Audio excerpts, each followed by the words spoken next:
នសំចិត្តលួចស្នេហ៍អូនតែម្នាក់ឯងទ្រូងអើយចំបែងមិនដឹងជាថ្លែងប្រាប់អ្នកណាលួងចិត្តខ្លួនឯងស្រមៃថាអូនជាសង្សារតាមពិតជីវ៉ាមិនដឹងខ្លួនថាបងស្នេហ៍អូនឡើយអូនទុករូបបងជាមិត្តម្នាក់បងក៏ដឹងបេះដូងប្រលឹង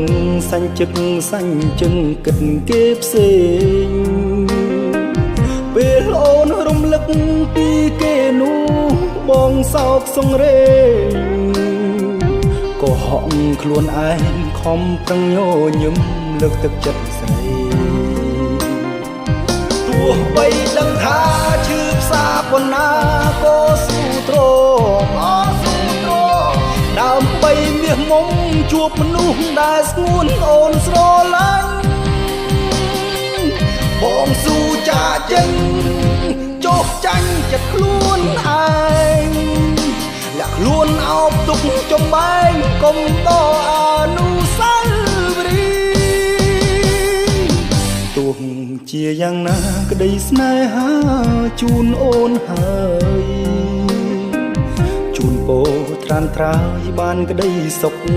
នឹងគេចូលសូមអូនគិតថាមានបងម្នាក់នៅស្រណោះហើយជាបរោះគិតដល់អូនលុះរៀងអើយ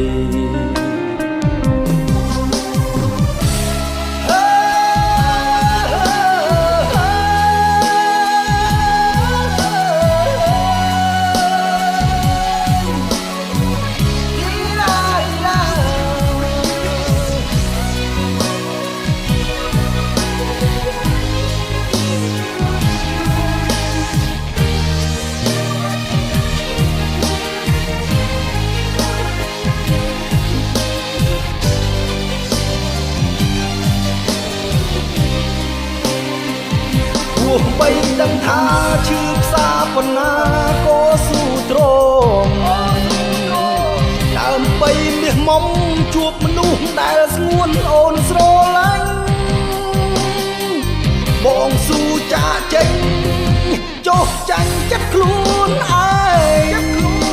លាក់ខ្លួនអោបទុកចំបែងកុំតអនុស្សាវរីយ៍ទោះ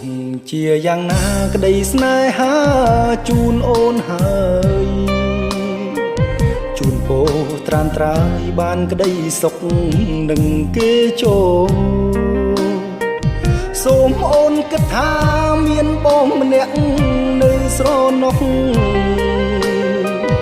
ហើយជាបរោះគិតដល់អូនលុះរៀងអើយហើយជាបរោះគិតដល់អូនលុះរៀង